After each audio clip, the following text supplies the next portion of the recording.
Hey there, folks. This is Mitch Firestone with Precision Trading Labs in New York City, and I am here to bring you essentially part two of a video that you'll see listed right near this one.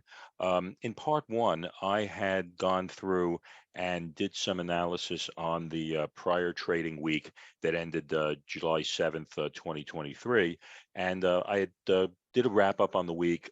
We did some analysis and took a look at some key trading levels for the S&P and the Nasdaq, and then we also did some sector analysis and looked at areas of relative strength and weakness.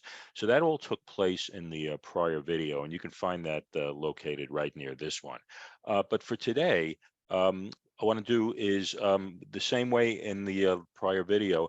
I took an in-depth look at the SPY and the Qs and identified some key trading levels in that. In this video today, I'm actually going to look at a few other individual stock symbols and essentially do that same kind of analysis of identifying key areas of support and resistance, and in particular, key areas of supply and demand, which is the foundation of the way we trade here at Precision Trading Labs. So that's the game plan here. Before I go on, though, the general ubiquitous disclaimer, of course, Precision Trading Labs, we are not fiduciaries, we are not financial advisors, we are not broker dealers. Everything that we present is for educational and informational purposes only, in order to make our subscribers more confident traders. So that's our mission in life. So what I'm going to do here is bring up the live charts, and we'll get into this here. So here's a chart of Apple. So this is a 2-hour chart. And so what we're looking at here is we closed on Friday at about 190 and a half here. Okay, so here is the closing price of Apple here. And so what these blue lines represent are distances to key chart areas. And what we can do is we can see on any of these how distant that they are from current price. So again, if 190 and a half is our closing price here, so we can see this level down here. We're on this yellow level. We can see this says minus 10.7 or so and minus 5.5%. That's the distance from here in terms of actual dollars, as well as a percentage of its closing price on Friday. So that's what these lines represent in this chart, as well as in all the other ones you're going to see in the next few minutes. So in terms of Apple, we can see obviously since the end of May, it's been pretty much in a major upswing here. Since we're now in the going into the second week of July, this is about a 6 to 7 week run that we're looking at right here. So I am not looking at this point to be a hero and shorting this. But of course, what we're looking at Precision Trading Labs is we are going to look for pullbacks, in other words, short-term corrections into zones that are below, in order to kind of leg into this this uptrend that's underway here. And so if we look below current price, here was an area right here where we certainly got a major bounce here, but for us, this is not a trading area, because of the fact that there's a whole lot of slop here. Whatever demand was here, we think is just kind of gone here, mostly because of the structure of what we're looking at here. So there's really nothing that we like in here. So the first area of where we would think of actually going long on a pullback in Apple would be about 5.5% down, and that's this little area right here.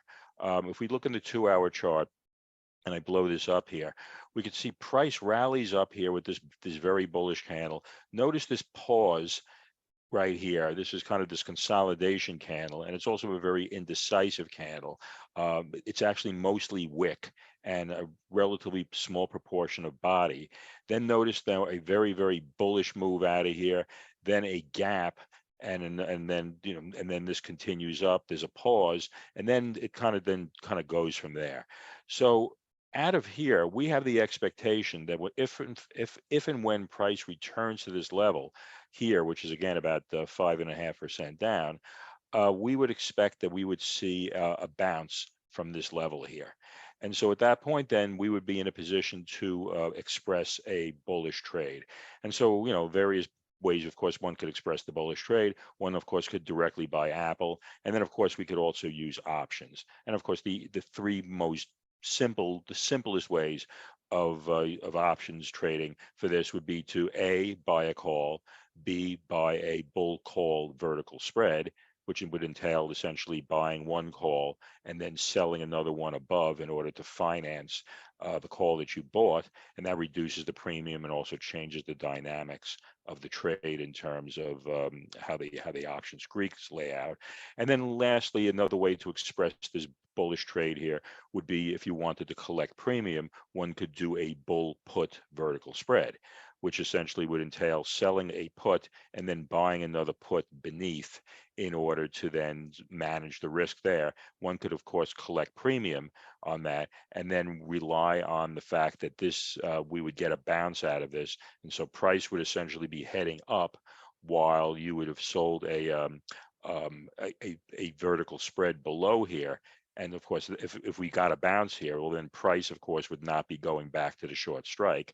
And so one theoretically would be in a position to have depending on the duration of the option, one could in fact end up having the option just expire worthless, and then you just keep all the premium.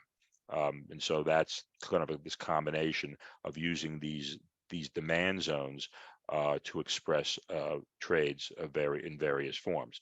And so here's an explanation again of the demand zone here. So what happened again here is price rallied, it consolidated here, and then it raced out of there. What happened essentially in this region was that you had within this very narrow region here, buyers and sellers were in agreement within this relatively narrow price range of exactly $1. Okay, and then what happened was essentially what you had was an exhaustion of sellers. The sellers essentially left the building, and in order for these trades to occur, price buyers essentially had to run up the price chart in order to find willing sellers. Okay, and so that's what went on here. Buy, Supply and demand were in agreement. Buyers and sellers were in agreement. We think of buying pressure as demand. We think of selling pressure as supply. And then once price raises out of here, there's no demand left anymore. Excuse me, there's no supply left anymore. There's only demand that's left in its wake. And so essentially, this is the footprints of where you have supply and demand in agreement, and then it goes out of agreement here.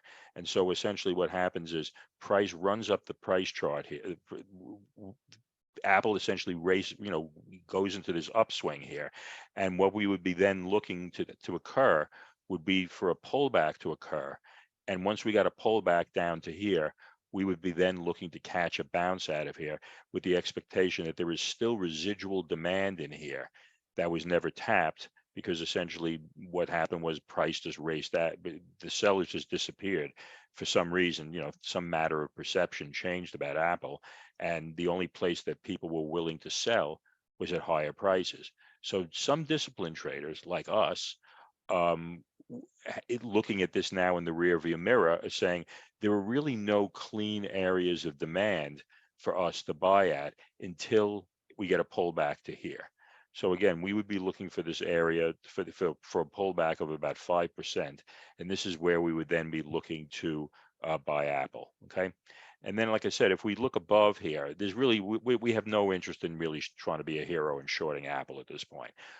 Right here, there's the most recent 52-week high.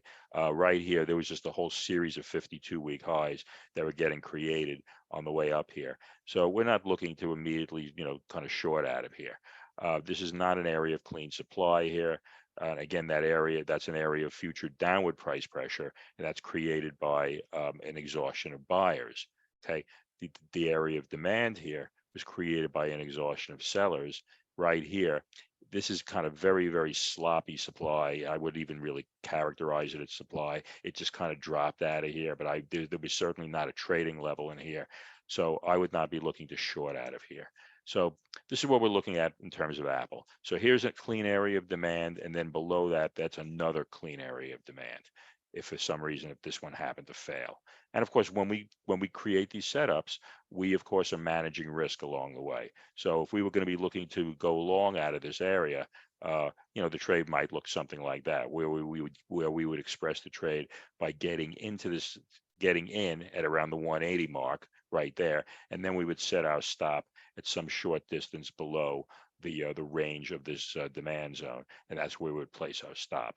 Okay, so that's how we would look at Apple. Okay, if we take a look at Amazon now and go through a similar analysis here. So here's Amazon. So here was our close on Friday. Whoops. Let's back up here. So here was our close on Friday at around 129.75. Okay, so in terms of where our levels are, so right here there was an area that occurred back in mid-June or so. Price came up, it consolidated. Notice price popped here. Didn't really go very far, but if we notice though, a couple of times, several times really, price has come back here, and you see this series of wicks here, and it's gotten rejected out of here multiple times. This is really not a clean area of demand, but I think it is an area of support. And so we'll be kind of looking at that to see how price reacts out of here. And if price digs in and starts to reverse, one could in fact get a bounce out of here. So, but in terms of like a clean automatic area of demand, definitely not. On the other hand, right down here, this is a nice area of demand. Now, if we this is right now we're looking at the 2-hour chart. If we break this down and we go to the daily, which I have a notation here, and we change this to the daily chart, we'll see how that kind of lays out a lot more cleanly. Right there's that same kind of sloppy area that we were looking at. And notice price came down, consolidated, and then rockets out of there. So this would be an area for Amazon where we would be looking to go long. And again, we could express the bullish trade in the same manner that I just described a couple of minutes ago, either through the buying the stock or, of course, those 3 simple option strategies. Okay. So there's there's that daily demand zone for Amazon over here. That's about 10% down from where we are here, because that's about we're at 130 near 130. We would need this thing to pull back to about 117. So that that's a fair distance down here. But nonetheless, that would be the area that we would be looking at after this area of kind of, and this was kind of an area of kind of weak demand here. And there was only one incursion here. So we'll be looking here again to see if it might be possible that we might get another trade out of this. But that's really not our objective here. Really, the nice trade is down here. Okay, so that's the story there. On the upside, in terms of potentially shorting, really there's nothing here until about 9% further up. And if we go back in time here, okay, so right here was an area where we had this double top here. There's nothing really of interest to us here. But right up here, price drops, okay, there's a little that sort of pause of a couple of candles, and then notice there's that gap, and then those 2 very bearish candles with a major gap in between. This is an area of supply here where there's anticipated downward price pressure, so that if in fact we get if we get a move up into the zone, we would expect to see essentially a bearish move out of here. And again, one could express the trade again, by buying puts, doing a bear put vertical spread, or doing a bear call vertical spread in terms of collecting credit. Okay, and again, as I showed you on the Apple chart, the way this trade would lay out in terms of just the price action, this would be our area where we would enter the trade, and then we would have our stop based on the depth of the back line of that zone that I just showed you. And we go through a combination of looking at the candle structure, and then using average true range as also a little extra guidance in terms of our precise stock placement. But that's essentially kind of how the trade would look. So that would be our risk here, and then this would be a 1-to-1 trade. That's a 2-to-1 trade. That's a 3-to-1 trade, as exhibited by this ladder here. Okay, so that's Amazon. We take a look at Google. Whoops. All right. Well, here we accidentally clicked on Facebook Meta, so we'll just continue there and go back to Google in a second. So last week was kind of an eventful week for Meta.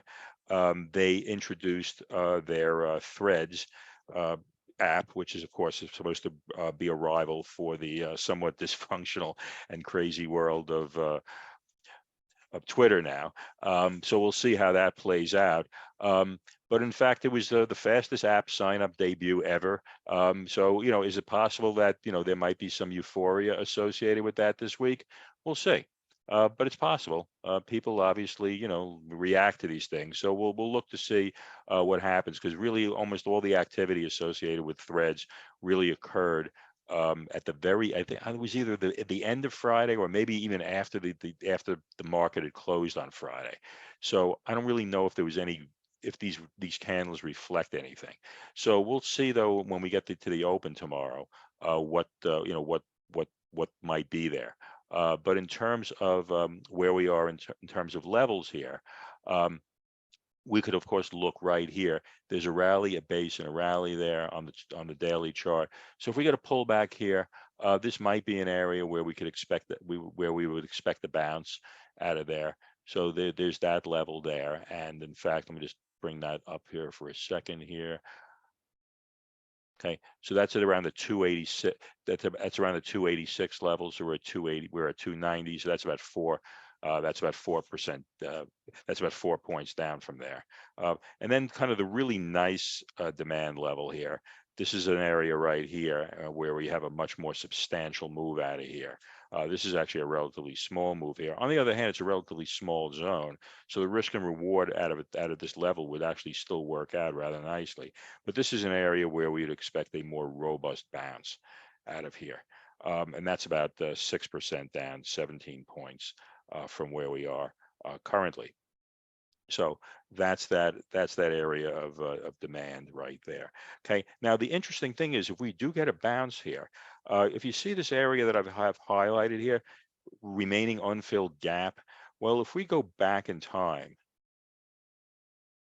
and we go back, okay, right here in February of last year, you can see right there was that close right there. Okay, and then after that, notice that massive gap that occurred. Okay, and so if we look right down here, if you notice that cross right here that I just put on the chart there, that's the day after earnings. Okay, and so this is a major earnings gap that got created. Okay, and of course we can see that gap got created from about 320 and then all the way down to about 243. Okay, so that was a huge gap that got created. That's about what is that? That's a little less. That's about a 75-point gap. Okay, that got created. So that's gargantuan. Okay, well, ever since then, it remained unfilled until we got to here in the beginning of June, and very slowly, this gap has been getting sort of chewed up here. Okay, but if you notice, there's still a huge proportion, so a huge amount that's still left unfilled here. Okay, so right here, that gap runs from about 297 up to about 320. So there's about 23 points of unfilled gap that still remains to be filled here. So if we do get a bounce either off of this level or this level, and the market kind of holds together and starts to go up, Facebook Meta actually I would expect to actually kind of exhibit relative strength because of this unfilled gap area. There's really nothing on a structural chart analysis basis to hold down price. So this is what I would expect on Meta.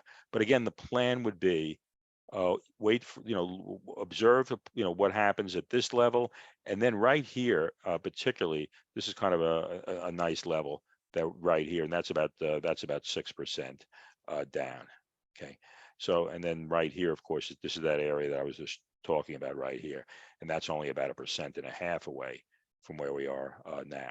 Okay. But then there's this area right here, it's 6% down. And then right here, then this is a long way down here. Okay, and then after that, obviously, I'm not going to worry about shorting here because obviously we have that huge gap. So if we go back to Google here, so here's Google.